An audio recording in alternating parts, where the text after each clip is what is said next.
concernant la cession de compte courant d'associés dans le cadre de reprise d'SCM. Parce qu'on sait que les comptes courants d'associés, en fait, une SCM n'a pas pour vocation d'être bénéficiaire en général. Elle a pour vocation... La SCM, c'est une société qui n'est pas une société d'exercice, c'est une société de moyens qui est juste là pour mutualiser pour plusieurs praticiens un ensemble de dépenses liées à l'exercice professionnel.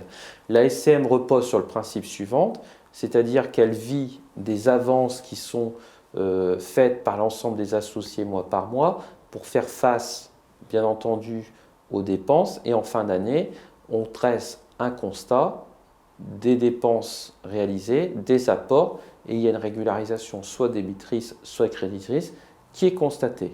D'accord ? Le compte courant n'est le reflet que de cette variation entre l'ensemble des apports et l'ensemble des dépenses réellement constatées depuis l'origine de l'entrée de l'associé dans la SCM jusqu'à son départ. D'accord ? Imaginons maintenant que... Enfin, force est de constater que, a posteriori, on se rend compte quand même que les comptes de SCM, les comptes courants d'associés augmentent d'année en année en général. Pas forcément.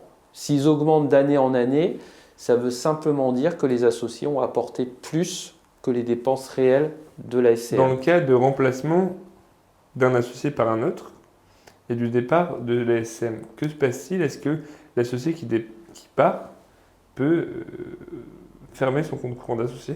Alors, c'est pas comme ça que ça se passe. C'est-à-dire que l'adhésion d'un praticien qui exerce en BNC ou en CELARL à une SCM nécessite l'inscription de ses parts sociales de la SCM dans son actif professionnel. À ce titre, d'accord, est attachée forcément l'évolution de son compte courant, je dirais, dans la SCM, qui figure dans sa comptabilité libérale. Lorsqu'un praticien cède ses parts ou qui se retire de la SCM, d'accord, la SCM étant une société à capital variable, si je n'ai pas de remplaçant ou de successeur à mon praticien, la SCM va procéder à l'annulation de ses parts, donc va lui rembourser, et éventuellement, elle va lui rembourser son compte courant s'il est créditeur, et à l'inverse, s'il est débiteur, c'est-à-dire que notre client n'a pas assez apporté à la SCM, il devra faire un chèque. Okay, dans l'hypothèse où j'ai un successeur, par contre, qui va venir me remplacer, d'accord, quand je vais vendre entre guillemets ma patientèle ou autre, je vends aussi mon adhésion à la SCM. Donc mes parts vont changer de propriétaire et le compte courant suivra le nouveau propriétaire. Donc c'est-à-dire si je reprends un cabinet avec des parts et qu'on a un compte assez élevé de compte courant d'associé, je peux demander à la SCM de me rembourser le compte courant d'associé. Oui, et à l'inverse, si le compte courant est débiteur, d'accord, ça veut dire qu'on va devoir, avant d'autoriser le départ de l'associé, on va lui demander qu'il remette la main à la poche. D'accord ? Ok. Et donc, on ne peut pas fermer un compte courant d'associé d'une SCM. Il sera toujours...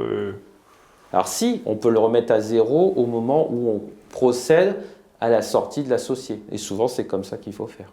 Et donc, ça nécessite d'avoir un document comptable qui est signé ça par la... nécessite que la SCM doit faire des états comptables tous les ans pour suivre l'évolution de ses comptes courants. Dans une CELARL, comment ça se passe quand c'est un compte courant d'associé qu'on reprend une CELARL dans une SCI? C'est exactement la même chose, c'est-à-dire que dans chaque société, qu'on soit à l'impôt sur revenu ou à l'impôt société, le compte courant est un compte qui est réservé aux associés, qui constate soit des sommes que la société doit à l'associé, ou à l'inverse, des sommes que l'associé a pris en trop et qu'il devra rembourser au moment de son départ. Mais je pensais qu'on ne pouvait pas prendre des sommes en trop parce qu'une CELARL, c'est une société commerciale. Oui, c'est-à-dire qu'on peut avoir, c'est un compte courant débiteur, après ça peut arriver. Et si ça arrive, comment ça se passe? Si ça arrive, ça veut dire que soit j'ai un risque au niveau fiscal parce que voilà, c'est considéré comme du revenu distribué. Maintenant, si moi j'achète les parts d'une CELARL à un associé qui a un compte courant débiteur, je ne mets pas les pieds dans l'associé tant que l'associé à qui j'ai acheté les parts ne rembourse pas son compte courant débiteur.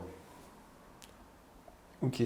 Peut-on fermer un compte courant d'associé d'une CELARL ou d'une SCI sur demande? Alors, on ne ferme pas, c'est-à-dire que la terminologie n'est pas celle-ci. C'est-à-dire que le compte courant, de toute manière, est un droit de chaque associé.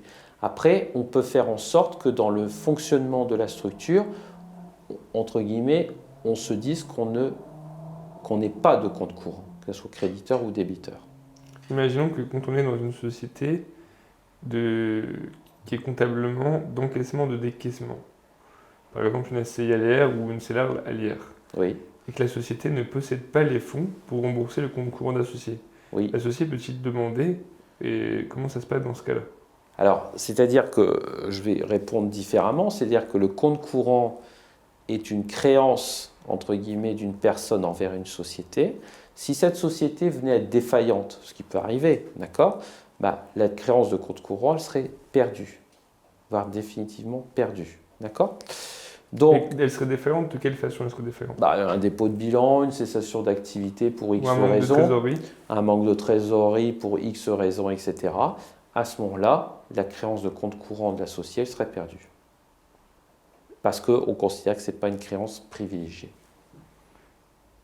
Et même dans un cas d'exercice classique où la trésorerie ne nécessite pas, on peut fermer un compte. Donc l'appellation exacte c'est Bah, on ne ferme pas un compte courant, c'est qu'il n'y a pas de compte courant. donc on fait J'ai pas le droit de fermer, de dire j'ai pas de compte courant, c'est un droit à chaque associé. j'ai pas le droit de mettre la société en péril d'une certaine façon pour rembourser un compte courant à l'associé. Exactement. Parce que ça modifierait Oui, c'est-à-dire qu'on viendrait privilégier un créancier au profit d'autres et que ça a contribué à rendre encore plus vite la défaillance de la société. Et donc dans ce cas-là, on fait ce qu'on appelle, c'est pas un abandon de compte courant d'associé, c'est Non, bah c'est alors non, si on fait ça, c'est-à-dire qu'on solde une créance de compte courant envers un associé pour une société qui va mal, ça peut être considéré comme un acte anormal de gestion et entraîner une responsabilité du dirigeant devant les tribunaux. c'est-à-dire Bah, c'est-à-dire qu'au lieu de payer des salaires, au lieu de payer des charges fiscales, au lieu de payer des fournisseurs, etc., la personne s'est remboursée elle-même en dernier ressort avant d'être complètement défaillante. donc pour des motifs de gestion, Oui, on peut justement fermer ou abandonner un compte courant d'associé Oui. pour éviter de mettre la société. alors abandonner un compte courant d'associé, c'est différent, c'est une décision de gestion qui est légitime, qui économiquement est même parfois salutaire. L'idée, c'est de dire quoi? C'est de dire que moi, je sais que ma société ne pourra pas me rembourser, donc je préfère l'abandonner, donc c'est-à-dire je renonce à en percevoir le remboursement, et cet abandon de créance va se transformer par un profit qui va me permettre de reconstituer ou d'augmenter mes fonds propres et de me redonner une solvabilité financière. Et donc un abandon de compte courant d'associé sera donc taxé Alors, il est taxé ou ou réintégré pas, sur... ça se dépend s'il a à caractère financier ou à caractère commercial. Je veux dire, ça, c'est des autres débats, des autres questions qui mériteraient d'autres vidéos. Ok.